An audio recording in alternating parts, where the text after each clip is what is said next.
Il y a quelque chose que l'univers vous cache. À cet instant précis, quelque chose que vous devez savoir, mais que vous ne pouvez pas encore voir. Et ce n'est pas parce que vous en êtes incapable. C'est parce que vous n'êtes pas encore tout à fait prêt. Alan Watts a passé des décennies à étudier les voiles, les filtres, qui séparent les êtres humains de la vérité, et ce qu'il a découvert va complètement changer la manière dont vous comprenez votre propre voyage. Parce que voilà la chose que personne ne vous dit. Le voile n'existe pas pour vous punir. Le voile existe pour vous protéger. Et quand il tombe, et il tombera, vous comprendrez pourquoi il devait exister. En premier lieu, dans les prochaines minutes, vous allez découvrir ce qui se cache derrière le voile dans votre vie. Et plus important encore, vous allez comprendre les signes qui indiquent qu'il est sur le point de tomber. Mais d'abord, il faut que vous compreniez ce qu'Alan Watts voulait vraiment dire quand il parlait de voile et d'illusion. Dans la philosophie qu'il a étudiée en profondeur, il existe un concept appelé Maya. Maya est souvent traduit par illusion, mais cette traduction est incomplète. Maya ne signifie pas que le monde est faux. Cela signifie que le monde, tel que vous le percevez, est une version filtrée de la réalité, une version que votre esprit est capable de traiter. Pensez à un chien. Un chien ne voit pas les couleurs comme vous les voyez, il n'entend pas les sons comme vous les entendez, il vit dans un monde différent, même s'il est sur la même planète. Est-ce que cela signifie que le monde du chien est faux? Non. Cela signifie qu'il est filtré par sa capacité de perception. Vous aussi, vous vivez dans un monde filtré. Votre esprit ne peut pas traiter la totalité de la réalité. Alors, il crée un voile. Une interface simplifiée, une version que vous pouvez comprendre et naviguer. Et voici le point crucial. Ce voile n'est pas votre ennemi, c'est votre allié. Sans lui, vous seriez submergé par la quantité d'informations. Vous ne pourriez pas fonctionner. Le voile vous permet de vivre une vie humaine normale. Mais il y a un problème. Parfois, le voile devient trop dense. Parfois, il ne se contente pas de filtrer la réalité. Il la distord. Il vous fait croire à des choses qui ne sont pas vraies. Il vous fait voir des problèmes là où il n'y en a pas. Il vous fait ignorer des solutions qui sont juste sous votre nez. Et c'est là qu'intervient l'univers, ou la vie elle-même, ou la conscience cosmique. Appelez ça comme vous voulez. Il existe une intelligence supérieure qui travaille constamment à affiner votre voile, à le rendre plus transparent, dans les zones où c'est nécessaire, et plus opaque, dans les zones qu'il serait encore préjudiciable de voir. Et cette intelligence sait exactement ce que vous avez besoin de voir. Et quand vous avez besoin de le voir, Alan Watts disait que la révélation ne peut pas être forcée. Vous ne pouvez pas déchirer le voile de vos propres mains quand vous essayez de le faire, par des raccourcis, par des drogues, par des pratiques trop intenses. Vous vous blessez souvent parce que vous voyez des choses pour lesquelles vous n'êtes pas préparé. La véritable révélation se produit organiquement. Elle se produit quand vous avez suffisamment mûri pour intégrer ce que vous allez voir. Elle se produit au moment exact où vous êtes prêt, ni avant, ni après. Mais comment savoir si vous êtes prêt? Comment savoir si le voile est sur le point de tomber? Alan Watts a identifié quelques signes, et si vous regardez cette vidéo, vous expérimentez probablement au moins l'un d'entre eux. Premier signe, un malaise diffus, un sentiment d'inachevé. Vous sentez que quelque chose ne va pas, mais vous ne parvenez pas à identifier quoi. Votre vie peut sembler belle, sur le papier, toutes les cases cochées, toutes les exigences satisfaites. Mais il y a une sensation persistante qu'il manque quelque chose d'important, que vous ne parvenez pas à nommer. Ce malaise n'est pas un bug, c'est une fonctionnalité. C'est votre être le plus profond qui vous avertit qu'il y a plus, que ce que vous voyez n'est pas tout ce qui existe, qu'il y a des couches de réalité qui attendent d'être découvertes. Deuxième signe, des synchronicités, des coïncidences significatives. Les choses commencent à s'aligner de manière étrange. Vous pensez à quelqu'un et cette personne vous appelle. Vous avez besoin d'une information et elle apparaît de nulle part. Vous posez une question et la réponse surgit de sources inattendues. Jung appelait ça la synchronicité. Alan Watts appelait ça l'univers qui chuchote. C'est comme si la réalité commençait à montrer ses coutures, comme si le voile devenait assez fin pour que vous entrevoyiez l'interconnexion de toutes choses. Troisième signe, une perte d'intérêt pour le superficiel. Les choses qui vous animaient autrefois cessent de fonctionner. Le divertissement semble vide. Les conversations superficielles deviennent insupportables. Vous regardez les préoccupations des autres et vous vous demandez comment ils peuvent se soucier de choses aussi insignifiantes. Ce n'est pas de la dépression, même si cela peut y ressembler. C'est une élévation. Votre point de référence change. Vous êtes en train d'être préparé à voir plus. Alors le moins commence à paraître insuffisant. Quatrième signe, une sensibilité accrue. Vous commencez à sentir des choses que vous ne sentiez pas avant. L'énergie des lieux vous affecte davantage. Les émotions des autres vous parviennent avec plus d'intensité. Vous devenez plus empathique, plus intuitif, plus conscient des subtilités. Votre voile s'affine. Vous commencez à percevoir des fréquences qui étaient filtrées auparavant. Et cela peut être inconfortable au début, mais c'est un signe d'expansion. Cinquième signe, un questionnement profond. Les réponses qui vous satisfaisaient autrefois cessent de fonctionner. Les explications conventionnelles semblent incomplètes. Vous regardez les croyances que vous avez portées toute votre vie et vous commencez à vous demander, est-ce vraiment vrai ou est-ce juste quelque chose qu'on m'a dit? Ce questionnement n'est pas destructeur, il est préparatoire. Vous êtes en train de vider le verre. Pour qu'il puisse être rempli avec quelque chose de nouveau, vous êtes en train de démolir des structures anciennes pour construire quelque chose de plus vrai. Maintenant, voici quelque chose qu'Alan Watts considérait comme absolument crucial. Le voile ne tombe pas d'un seul coup, il tombe par couches. Et chaque couche révèle une vérité différente. Certaines de ces vérités sont merveilleuses, d'autres sont dévastatrices. Et vous devez être préparé aux deux. La première couche révèle généralement l'illusion de l'ego séparé. Vous commencez à percevoir que vous n'êtes pas une entité isolée, errant dans l'univers. Vous faites partie de l'univers, une expression du tout, une vague dans l'océan qui pensait être séparée de l'eau. Cette révélation est généralement extatique. Elle est libératrice. Vous réalisez que vous n'avez jamais été seul, que vous avez toujours été connecté à tout, que la séparation était une illusion nécessaire à l'expérience humaine, mais n'a jamais été la vérité ultime. La deuxième couche révèle fréquemment les illusions du contrôle. Vous réalisez que beaucoup de ce que vous pensiez contrôler se déplaçait tout seul. Vos pensées surgissent sans que vous les choisissiez. Vos émotions apparaissent sans que vous décidiez. Même vos décisions sont influencées par des facteurs que vous ne percevez même pas. Cela peut être effrayant. Au début, si je ne suis pas aux commandes, qui l'est? Mais avec le temps, vous réalisez que ce n'est pas qu'il y a quelque chose de sinistre aux commandes, c'est que la vie coule à travers vous. Et quand vous cessez de résister à ce flux, tout devient plus facile. La troisième strate révèle l'illusion du temps linéaire. On commence à percevoir que passé, présent et futur ne sont pas aussi séparés qu'il le semble, que les souvenirs et les attentes n'existent qu'au moment présent, que le seul temps réel est maintenant.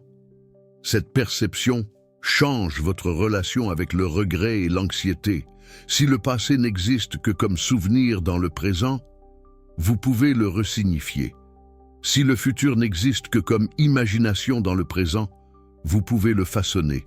La quatrième strate est peut-être la plus profonde.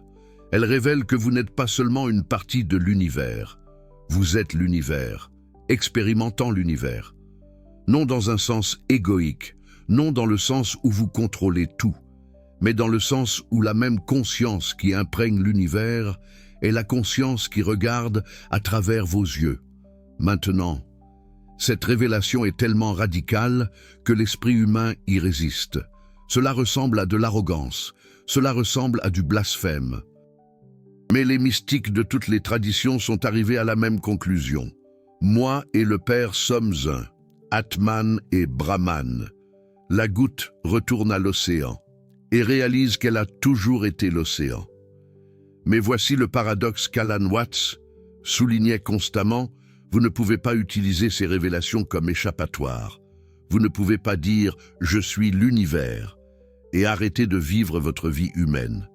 Le jeu continue. La pièce continue d'être jouée. Vous devez toujours payer vos factures, prendre soin de votre santé, entretenir des relations. La différence est que maintenant, vous jouez le jeu en sachant que c'est un jeu. Vous jouez dans la pièce en sachant que c'est une pièce.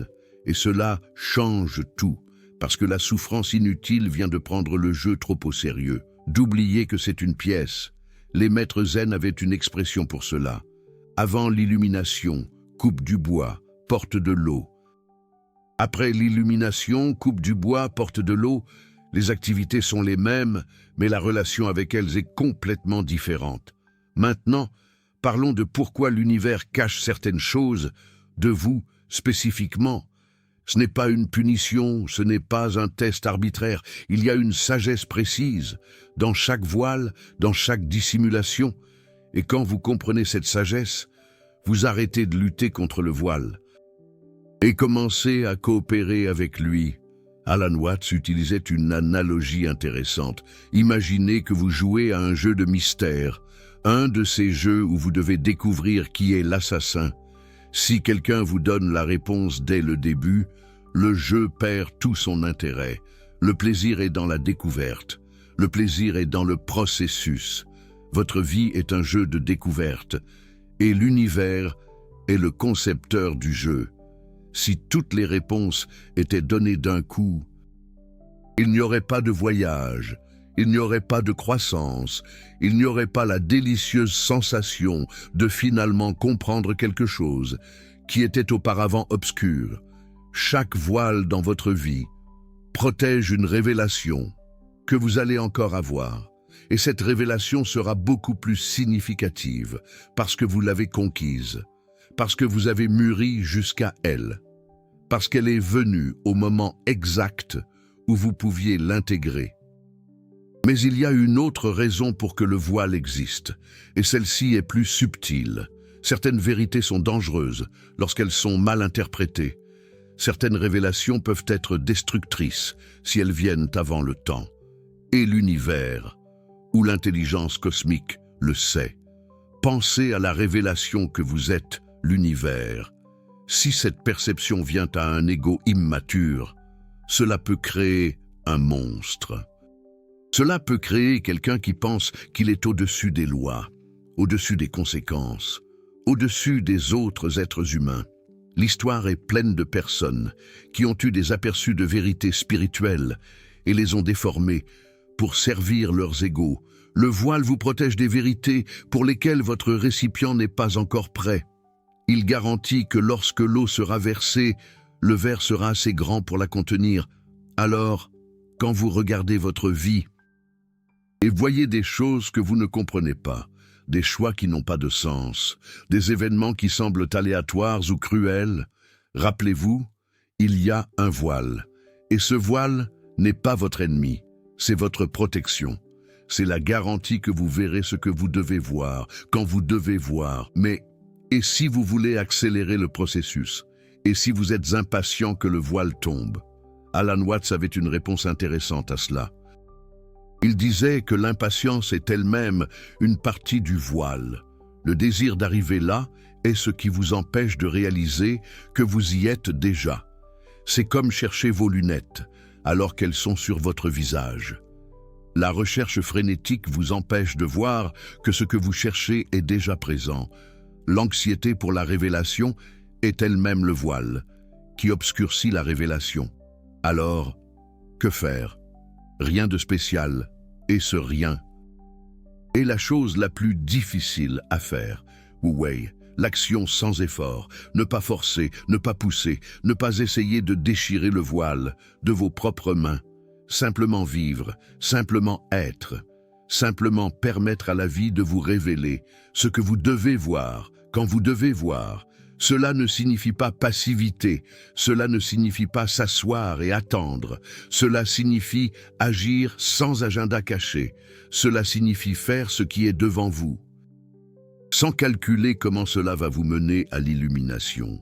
Cela signifie faire confiance que chaque moment contient exactement ce dont vous avez besoin pour la prochaine étape.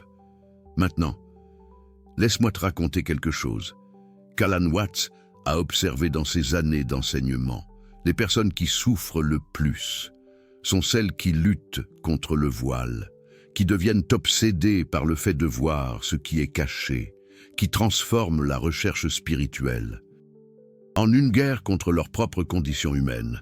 Il a rencontré des personnes qui passaient des décennies à méditer avec colère, à méditer pour échapper, à méditer pour finalement voir à travers le voile, et prouver qu'elles étaient spéciales, et plus elles luttaient, plus le voile devenait dense.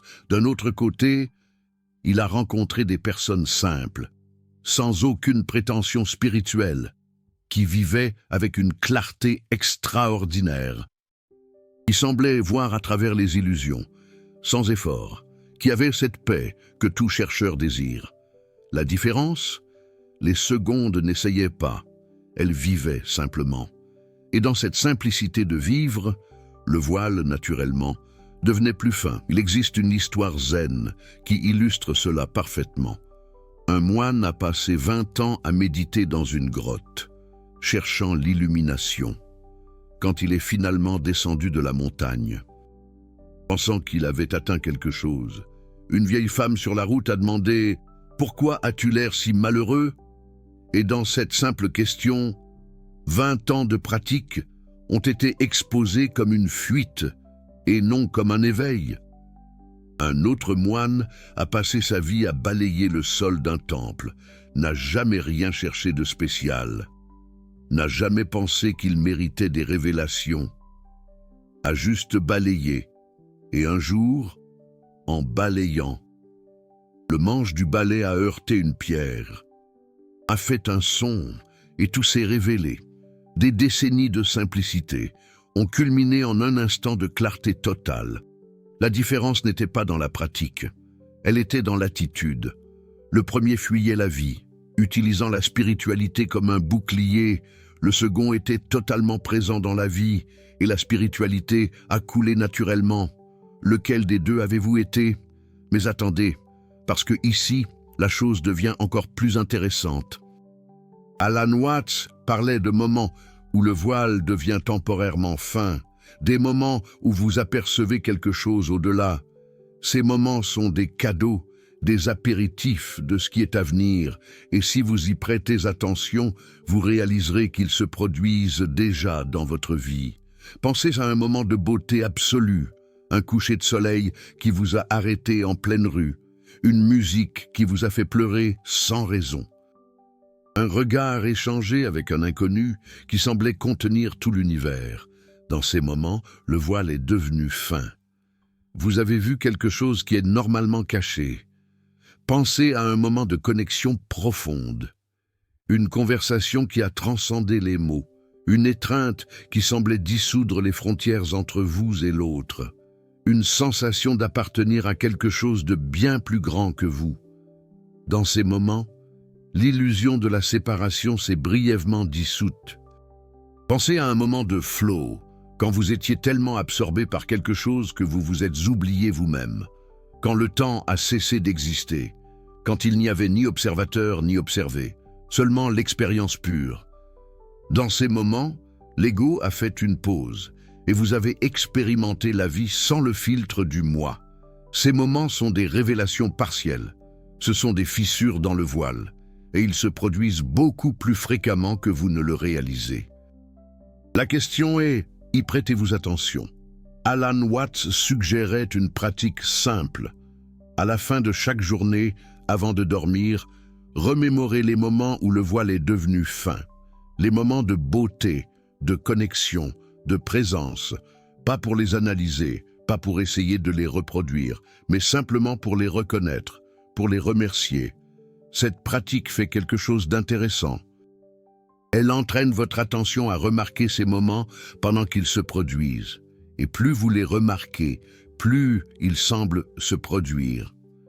Non pas parce que la réalité a changé, mais parce que votre voile de distraction est devenu plus fin. Maintenant, parlons de ce qui se passe réellement quand le voile tombe de façon plus permanente. Ce n'est pas ce que vous imaginez. Ce ne sont pas des feux d'artifice. Ce ne sont pas des visions grandioses. Ce n'est pas une expérience qui vous sépare des autres mortels. Ce qui se passe est beaucoup plus subtil et beaucoup plus profond. Vous arrêtez de vous battre, pas parce que vous avez abandonné, mais parce que vous avez réalisé qu'il n'y a jamais eu de guerre. La bataille que vous meniez était contre des moulins à vent. Les problèmes qui semblaient si réels étaient des ombres projetées par votre propre esprit. Vous arrêtez de chercher, pas parce que vous avez trouvé, mais parce que vous avez réalisé que vous n'avez jamais été perdu. Ce que vous cherchiez était là depuis toujours. Vous ne pouviez simplement pas le voir parce que vous étiez trop occupé à chercher ailleurs. Vous arrêtez de vous protéger, pas parce que vous êtes devenu invulnérable, mais parce que vous avez réalisé qu'il n'y a rien à protéger. Le moi que vous défendiez avec tant de férocité était une construction, une histoire, une illusion utile pour la vie pratique. Mais pas la vérité ultime. Et dans cet arrêt, dans ce cesser de la lutte, de la recherche, de la défense, quelque chose d'extraordinaire émerge. Une paix qui ne dépend pas des circonstances, une joie qui n'a pas de cause externe, une présence qui est toujours là, qui a toujours été là, qui sera toujours là. Mais voici l'avertissement qu'Alan Watts faisait toujours. N'idéalisez pas cet état. Ne le transformez pas en un objectif distant. Ne créez pas une autre histoire de « je dois arriver là », parce que cette histoire, cette recherche, cette idéalisation est exactement ce qui perpétue le voile. L'état que vous cherchez n'est pas différent de l'état dans lequel vous êtes maintenant. La conscience qui lira ces mots quand vous serez illuminé est la même conscience qui est en train de lire maintenant. Il n'y a pas d'upgrade, il n'y a pas de version améliorée. Il y a seulement la reconnaissance de ce qui est déjà. C'est comme chercher vos lunettes alors qu'elles sont sur votre visage. Le moment où vous arrêtez de chercher est le moment où vous réalisez qu'elles étaient là depuis le début. Ce n'était pas un moment de trouver, c'était un moment d'arrêter de chercher. Maintenant, après tout ce que je vous ai partagé, je veux vous parler de quelque chose d'important. Ce que vous venez d'entendre n'est pas du divertissement. C'est de la sagesse distillée de décennies d'études des traditions les plus profondes de l'humanité. Alan Watts a dédié sa vie à traduire ses enseignements pour l'Occident. Et j'ai dédié un temps considérable à vous apporter cela en français, d'une manière qui a du sens pour la vie moderne. Si ce contenu a touché quelque chose en vous, si quelque chose a résonné au fond de votre âme, je vous invite à exprimer cela de façon concrète. Le Super Thanks juste en dessous est une façon de dire « ce message est arrivé jusqu'à moi ». C'est une façon de participer activement à la dissémination de cette sagesse pour d'autres personnes qui ressentent également qu'il y a quelque chose de plus derrière le voile. Chaque personne qui soutient ce travail aide à porter ce message à plus d'âmes qui ont besoin de l'entendre. Contribue à ce que plus de personnes s'éveillent à ce qui a toujours été là. Si vous sentez l'appel, cliquez sur ce cœur doré, et si vous ne le sentez pas, tout va bien aussi. Le message est gratuit, l'a toujours été, le sera toujours. Maintenant, laissez-moi vous donner quelques pratiques concrètes, parce que la philosophie sans application n'est que divertissement intellectuel. Première pratique, observez les moments de voile fin pendant une semaine. Prêtez attention au moment où vous entrevoyez quelque chose au-delà. Moment de beauté, de connexion, de présence. N'analysez pas, n'essayez pas de comprendre. Notez simplement et peut-être enregistrez-les dans un carnet avant de dormir. Deuxième pratique, arrêtez de vous battre pendant une journée. Choisissez un jour et décidez que ce jour-là, vous n'allez lutter contre rien. Vous n'allez pas résister à ce qui est. Vous n'allez pas essayer de forcer les résultats. Vous n'allez pas vous défendre de quoi que ce soit. Vous allez simplement fluer avec ce qui vient. Observez comment vous vous sentez à la fin de cette journée. Troisième pratique, questionnez vos certitudes. Choisissez une croyance dont vous êtes absolument certain qu'elle est vraie et demandez « Comment sais-je que c'est vrai? D'où vient cette croyance? Est-elle basée sur une expérience directe ou sur quelque chose qu'on m'a dit? » Pas pour détruire la croyance, mais pour voir si elle survit au questionnement. Quatrième pratique. Méditez sur la question au lieu de la réponse. Au lieu de méditer en cherchant la paix, en cherchant la clarté, en cherchant quelque chose, méditez sur la question elle-même. Qui est en train de chercher? Qui veut voir à travers le voile? Asseyez-vous avec cette question sans attendre de réponse. Laissez la question vous révéler quelque chose sur vous-même. Cinquième pratique. Vivez comme si le voile était déjà tombé. Pendant une journée. Agissez comme si vous aviez déjà vu la vérité. Comment traiteriez-vous les gens? Comment géreriez-vous les problèmes? Comment passeriez-vous votre temps? Ne faites pas semblant d'être illuminé. Explorez simplement comment ce serait de vivre à partir de cet endroit. Alan Watts a laissé un enseignement final que je veux partager avec vous. Il disait que l'univers est fondamentalement ludique.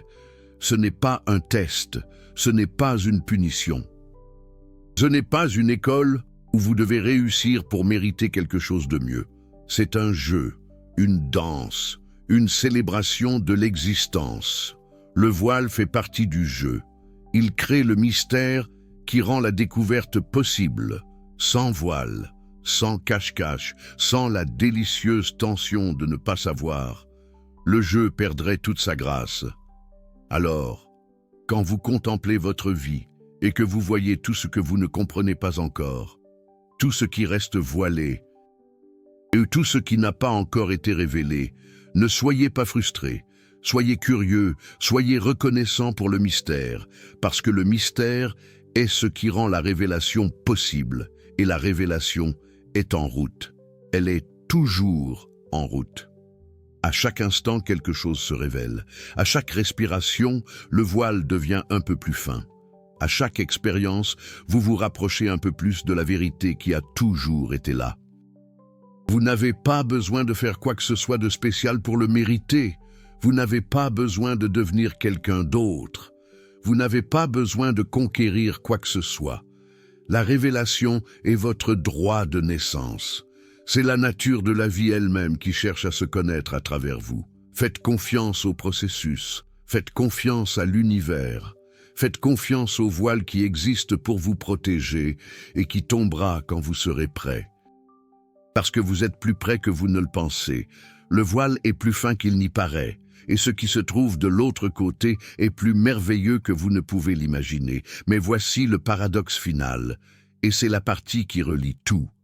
L'autre côté du voile n'est pas un autre endroit, c'est cet endroit, vu avec clarté. Ce qui sera révélé n'est pas quelque chose de nouveau, c'est ce qui a toujours été là, enfin reconnu. Le vous qui existera après la révélation est le même vous qui existe maintenant, simplement sans la brume de la confusion. Alors, dans un certain sens, le voile est déjà tombé. Vous êtes déjà là où vous devez être. La vérité est déjà disponible. La seule chose qui manque, c'est que vous arrêtiez de chercher ailleurs et que vous regardiez là où vous êtes déjà. Cet instant, cette respiration, cette conscience qui lit ces mots, c'est cela que vous cherchez. Pas dans un futur lointain, pas après une expérience mystique, maintenant. Et si vous n'arrivez pas à le voir, ce n'est pas grave. Le voile vous protège. Quand vous serez prêt, vous verrez. Et quand vous verrez, vous rirez. Vous rirez de toutes les fois où vous avez cherché ailleurs. Vous rirez de toute la sérieux avec laquelle vous avez traité la recherche. Vous rirez de vous-même, avec amour, avec tendresse. Avec la joie de celui qui a enfin compris la blague cosmique. L'univers ne vous cache rien par méchanceté. L'univers vous révèle tout, au rythme exact où vous pouvez le recevoir. Et ce rythme est parfait. Il l'a toujours été. Il le sera toujours. Le voile va tomber. C'est certain. La seule question est, allez-vous lutter contre lui jusque-là, ou allez-vous danser avec lui? Je vous suggère de danser. La danse est beaucoup plus amusante. Imaginez une valse ou un French cancan. Et voici quelque chose qu'Alan Watts adorerait que vous sachiez. La plupart des gens passent leur vie entière à attendre la grande révélation, à attendre le moment où tout prendra sens, à attendre le jour où le voile tombera enfin et où ils verront la vérité. Mais ce moment se produit déjà, maintenant, à la seconde même. La révélation n'est pas un événement futur, c'est un processus continu. C'est comme un lever de soleil au ralenti qui dure toute une vie. Chaque fois que vous vous arrêtez et que vous voyez vraiment une fleur, le voile devient plus fin. Chaque fois que vous écoutez quelqu'un sans jugement, une couche se dissout. Chaque fois que vous acceptez le moment présent tel qu'il est, vous apercevez ce qui se trouve derrière. Vous n'avez pas besoin d'une expérience mystique dramatique. Vous n'avez pas besoin de feux d'artifice spirituel. La révélation se produit dans les choses les plus simples, dans le sourire d'un enfant, dans le silence de la nuit, dans la sensation de l'eau sur votre peau. L'extraordinaire est caché dans l'ordinaire. Le sacré est camouflé dans le quotidien. Et quand vous commencez à voir ça, vous réalisez que le voile n'a jamais été aussi épais qu'il n'y paraissait. Et rappelez-vous, la danse n'a pas de destination. La danse est la destination. Chaque pas est complet en lui-même. Chaque moment est l'arrivée. Vous ne dansez pas pour arriver quelque part. Vous dansez parce que danser, c'est la vie elle-même qui s'exprime à travers vous. Le voile, il fait partie de la chorégraphie. Les moments d'occultation et de révélation, ce sont les mouvements de la danse. Et vous, vous êtes le danseur êtes la danse en même temps.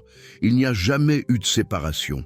Il n'y a jamais eu de distance entre vous et ce que vous cherchez. Maintenant, dites-moi, avez-vous le sentiment qu'il y a quelque chose de plus grand qui attend d'être révélé dans votre vie? Quelque chose que vous arrivez presque à voir, mais qui reste voilé? Écrivez-le dans les commentaires, parce que votre expérience pourrait être exactement ce qu'une autre âme avait besoin de lire aujourd'hui pour réaliser qu'elle n'est pas seule dans ce voyage.